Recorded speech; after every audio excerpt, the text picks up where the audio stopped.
Olá, sejam bem-vindos ao meu canal e nesse vídeo para a disciplina de Introdução à Computação vocês irão acompanhar comigo alguns aspectos do cluster computacional. Primeiro, o que é o cluster computacional? O cluster computacional nada mais é do que dois ou mais computadores interligados, interconectados entre si e que eles trabalham de forma conjunta para processar uma determinada tarefa. Eles dividem a tarefa de processamento e executam essa tarefa de forma simultânea.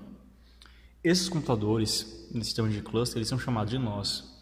No sistema de cluster não há um limite máximo de nós, porém o que há é a necessidade que seja utilizado um padrão comum, um padrão conhecido, como por exemplo a internet, e também que esse padrão permita a substituição desses nós em pleno funcionamento do cluster, caso contrário o sistema pare de funcionar.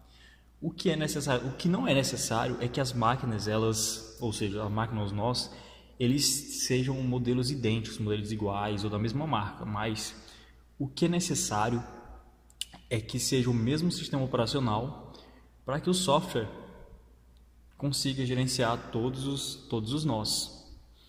Ele é bastante útil por quê?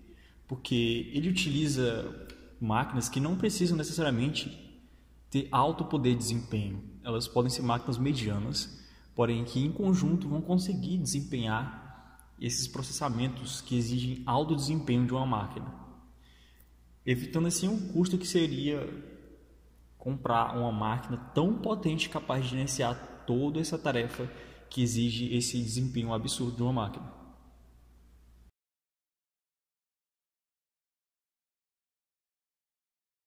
Bom, como já expliquei o que é um cluster, agora explicarei os tipos de clusters. E na minha explicação passada sobre o que é um cluster, eu citei que os clusters lidam com aplicações de alto desempenho. E há muitas aplicações de alto desempenho, por exemplo, sistemas meteorológicos, sistemas de mapeamento genético e renderizadores de imagem 3D. Há também aplicações que são chamadas de aplicações críticas, que são aplicações que não podem parar o seu funcionamento de forma alguma. Bom, o primeiro cluster que eu vou explicar aqui é o cluster de alto desempenho. Como o nome já sugere, é um cluster focado no alto desempenho, na alta performance. É um cluster utilizado bastante em pesquisas científicas. E bom, ele lida com uma grande quantidade de dados, de informações e ele lida também com cálculos complexos. Com muitos cálculos. Ainda por mais que esses cálculos, essa tarefa que ele esteja executando, envolva centenas de milhares de gigaflops. E bom, parece uma palavra inventada, né? Gigaflops, mas não. Para vocês terem uma noção, 1 gigaflop corresponde à execução de 1 bilhão de instruções de ponto flutuante. Então, o cluster de alto desempenho é focado na alta performance e que essas tarefas sejam executadas no tempo mais rápido possível. O segundo tipo de cluster que eu vou explicar aqui é o cluster de alta disponibilidade. Lembra quando eu citei aplicações críticas, aplicações que não podem parar seu funcionamento de forma alguma? Bom, cluster de alta disponibilidade lida com isso. Dois exemplos, por exemplo, sistemas bancários e sistemas metroviários, que não podem parar seu funcionamento. E esse tipo de cluster, ele até pode sacrificar parte do seu desempenho, contanto que isso ajude na manutenção do funcionamento de seu sistema. E para essa manutenção ele conta com alguns recursos, como por exemplo o monitoramento de nós defeituosos e também para que possa ser feita substituição, e também de geradores de energia para casos de queda de energia. Alguns locais tem bastante queda de energia, inclusive. Então, é um cluster focado na disponibilidade, como o próprio nome já diz. O terceiro tipo de cluster que eu vou explicar aqui é o cluster de balanceamento de carga. Bom, esse cluster não é focado principalmente no desempenho e nem na execução simultânea das tarefas. Na verdade, ele se foca em distribuir por igual as tarefas, distribuir por igual entre os nós as tarefas. Por exemplo, um site que tenha 1000 acessos diários e faz uso de um cluster de 20 nós, cada nó desse vai ter que gerenciar 50 visitas, entendeu? É assim que funciona. E nesse mundo dinâmico hoje, não é utilizado apenas um tipo de cluster. Muitas vezes é utilizado mais de um tipo de cluster, é feito combinações de clusters. Por exemplo, um site, como eu já citei anteriormente, ele usa o cluster de balanceamento de carga, mas um site de uma loja que tem que manter 24 horas por dia seu funcionamento, vai ter que fazer o uso também do cluster de alta disponibilidade. Então aí fazendo uma combinação de clusters, ou seja, os clusters também podem ser combinados para gerar um melhor resultado e também de acordo com a demanda.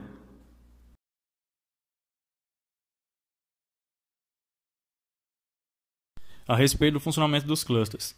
Para o funcionamento dos clusters é necessário as máquinas que serão os nós, e essas máquinas elas podem ser máquinas construídas exatamente para o fim de fazer parte de um cluster, ou máquinas que eram simplesmente de uso doméstico ou comercial, mas que agora farão parte de um cluster. Essas máquinas que serão nós, esses nós eles podem ser tanto dedicados ou não dedicados. Quando o nó é dedicado, isso significa que ele vai ser utilizado apenas a fim de fazer parte do cluster. Quando o nó não é dedicado, ele também pode ser utilizado para outros fins. E no caso dele ser dedicado, não há necessidade de mouse, teclado ou monitor, porque esse nó, essa máquina, ela pode ser acessada de um terminal diretamente do nó controlador, do nó central. E é no nó central que foi instalado o middleware. O middleware é o software por trás do cluster, responsável pelo seu gerenciamento e que fica diretamente ligado a bibliotecas de comunicação no cluster. Uma dessas bibliotecas, um exemplo delas, é a MPI, Message Passing Interface, que significa interface de passagem de mensagem. E bom, como eu já disse, o middleware fica instalado no nó central e ele também é responsável pela interface que é apresentada ao administrador para gerenciar todo o cluster.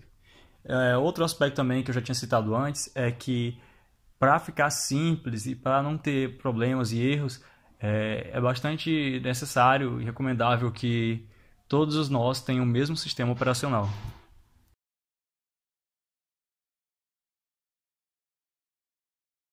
Há algumas soluções para a implementação de clusters e as principais são baseadas no ambiente Linux e Unix.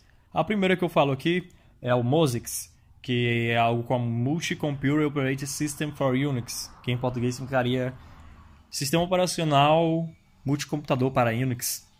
Ele é um dos tradicionais soluções para Unix e ele se foca principalmente em alto desempenho e balanceamento de carga. Ele já foi uma solução gratuita, mas desde 2008 a licença dele foi encerrada, a licença aberta, então ele não é mais uma solução gratuita. O segundo que eu cito aqui é o OpenSSI, que usa o conceito de Single System Image, que é algo como imagem sistema único. O que é isso? É que apesar dos vários nós, as várias máquinas interligadas, para o usuário se apresenta apenas como uma máquina, apenas como um computador. Ele possui o foco em alto desempenho e alta disponibilidade, mas também possui recursos de balanceamento de carga. E outro sistema, outra solução que é baseada no Single System Image é o Carriage Head. Porém, ele tem uma característica diferente, que é a seguinte: ele usa as memórias de um nó combinadas com os demais nós para formar um volume único que será utilizado um volume único, ou seja, as memórias que em conjunto serão utilizadas pelo cluster. E essa utilização de memória compartilhada é um conceito chamado DSM, que em português é algo como memória partilhada distribuída. Então ele pega um nó e se junta a outro, pega a memória de um nó, se junta a outro e a outro, e forma um volume único de memória que será utilizado pelo cluster.